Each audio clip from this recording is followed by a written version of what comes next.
Next thing and the last thing I want to show you in this story was Aaron and her is he up on the mountain.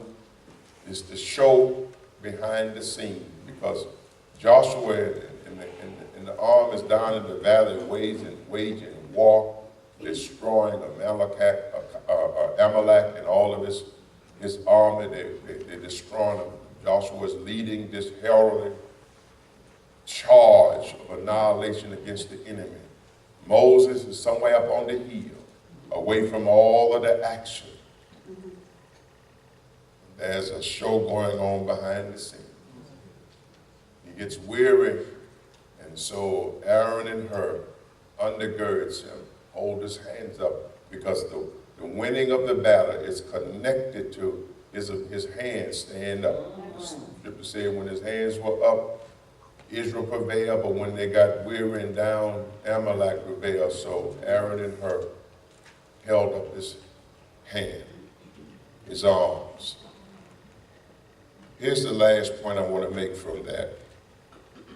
It's what I call the power of connection. Because remember I said that her name is not mentioned a whole lot in the Bible. But it's not all about his name being great. Look who he was connected to. Can I talk to you again a little bit? I just feel like, on the song. Some things going to happen for you, not because of you, but because of the people who you connected to. Oh, yeah. Let's just talk for a minute. Yeah. God will connect you to people that will get you inside open doors. You got the talent, you got the ability, you got the know-how. Sometimes what we like is the connection. But God will use people that will connect us to the people. And some of what's going to happen for you, as great as you are, it will not be achieved on your own. Somebody is going to go before you and connect you to.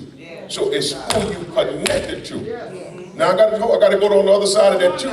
And sometimes the wrong connection can be what's holding you back. If you connected to people that don't want nothing in life, sooner or later, you're going to lose your drive. You take up on like spirits, they emerge. If you connected to people that's not going nowhere, that's not striving to achieve,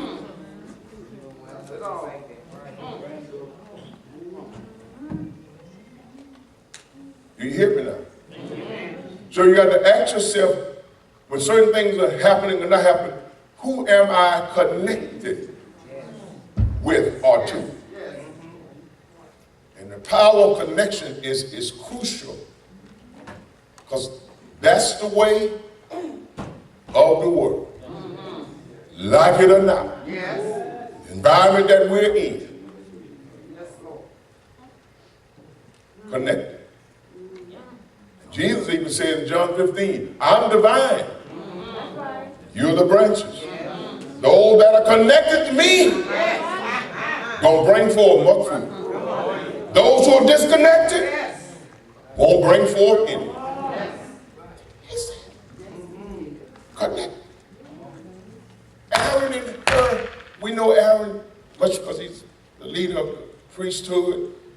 Her, we don't know a lot. There's a lot of literature out there, some of the Hebrew literature says that he was actually the son of Caleb and Miriam, who was the sister of Moses. He was actually their child. That's what some of the rabbinical literature says. Josephus, who's the Jewish historian, says he was actually the husband of Miriam, so he was Moses and Aaron's brother-in-law. And the truth of the matter is, I really don't care. Take it or leave it. The point is, Moses thought enough of him to have him to come up on the mountain with him to help him to hold. And then not only that, when Moses went up in the mountain for 40 days to receive the tablets, he left Aaron and her in charge of all Israel. So her was a co-governor along with Aaron over Israel while Moses was in the mountain. Now this is what Josephus and others said. The reason why we don't hear his name anymore is because you remember when Moses was in the mountain, for 40 days, they made a golden calf. down in the wilderness. They made the calf worship. And what Josephus and others says, in the Talmud as well, says that Hur was the one that actually stood to say, we're not going to do this. We will not disrespect the God of Israel and our leader Moses, who's up in the mountain. He stood his ground with him. And Israel was so fierce that they killed him. They stoned him to death because they didn't want to hear him. And this is what Josephus said. And Aaron, seeing her dead, fear gripped him. And he, fearing for his life, gave in to Israel and allowed them to go ahead and make the golden calf. So Hur was killed because he was defending what was right. And Aaron saved his life and allowed them, and that's what Josephus and all them, it still don't matter. It really doesn't matter to me. But I can tell you this right, this though, whether he was a wife or Miriam, a husband of Miriam or not, his grandson was the chief artisan that God used in the making of the tabernacle. Can I tell you something? When you're connected to people, sometimes it won't happen for you, but God says, I'll bless the seed up until the third and fourth generation to those that walk upright for me. When you walk right and you connect to certain people, you make provision even for your grand and your great-grandchild will reap the benefit of who you connected to. Oh, I know what I'm talking about. Because Jonathan was the greatest friend that David had. And Jonathan lost his life in battle. But the scripture says that Jonathan and David's soul were knitted together. He loved him as his own life. And it came a time when David was sitting on his kingly throne, that he remembered his servant, his friend Jonathan, and he said, is there anybody that's connected to Jonathan that I'll overlook? They said he got a son that's crippled from his birth and cannot walk. David said, go get him. We know him as Mephibosheth. Go get him and bring him. And he ate from the king's table all his life because his father was connected to the king. Who are you connected to? That's pulling you up or pulling you down. And can I tell you, everybody connected to Moses in some way that was in agreement with him was blessed. Everybody connected to Moses. Aaron is his brother, but he's the chief of the priesthood. And he sets up the priesthood line through Aaron. Moses' brother, but he's blessed. Her is blessed. Miriam, his sister, is blessed. Now, she was actually older than both of them, but she was blessed.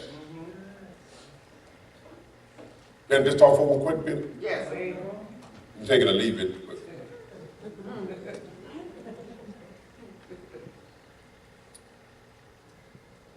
In the Talmud, that's Jewish literature study and all, where they have writings dealing with the historical lines, descendancy, and so forth. And that's also in Josephus' writing too, Talmud in this case. It says that Miriam was anointed from a child as a prophetess. That's writing. It's not in our Bible, but it's still part of the history of her. There's a lot of history we know about. That's not in the Canaan, but there's literature written concerning that.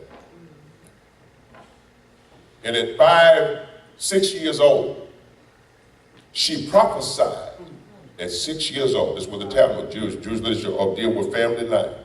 That at 6 years old, she prophesied to her mother and father that the Lord, now this is a 6-year-old child, you got to pay attention with your children. Because sometimes your grandparents been praying, and there's anointing on your child. You think they're talking out their head. They ain't talking praise, they talking sin.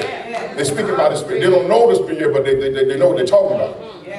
And as a 6-year-old child, she spoke to her parents and said, the Lord told me, the God of Israel, that you all are going to bear a son who's going to be the great deliverer of Israel and are going to deliver delivered Israel from Egyptian bondage. God told me that y'all gonna conceive a son. And this is why, that in spite of what the herald had said, when they conceived and bared Moses, why they hid him and not destroyed him? Because it had been prophesied by a 6-year-old child that y'all gonna have a son who's gonna be a great deliverer of Israel. This is why. So their whole action was driven by a prophecy from a 6-year-old child. Hey, God. And this is why years later when they came out, oh God, oh God, oh God. Let me just talk a minute. Y'all have to take it or leave it, but you know, here's what other literature, Talmud, rabbinical literature, Jewish, and all this, you know, says that when they got through the Red Sea, Miriam, Hebashah, put her foot on the dry land and took her tambourine and started singing praise and prophesying. And it was that, after everybody got through, Moses was standing in another place with the rod stretched out, but Miriam put her foot on it and started praising God. And it was when she praised God that the water started coming down. Hey, that's why we pick up the story of her praising God and prophesying with the tambourine, and the rest of the women got with her and started praising him, and all of the waters receded back. There's got to be some certainty, because this is in the scripture, that when she died, and she died before Moses and everyone, when she died, the well was dug, water that come from the rock, and so forth. That well, she died, dried up, stopped giving water, and she died. That's in the scripture.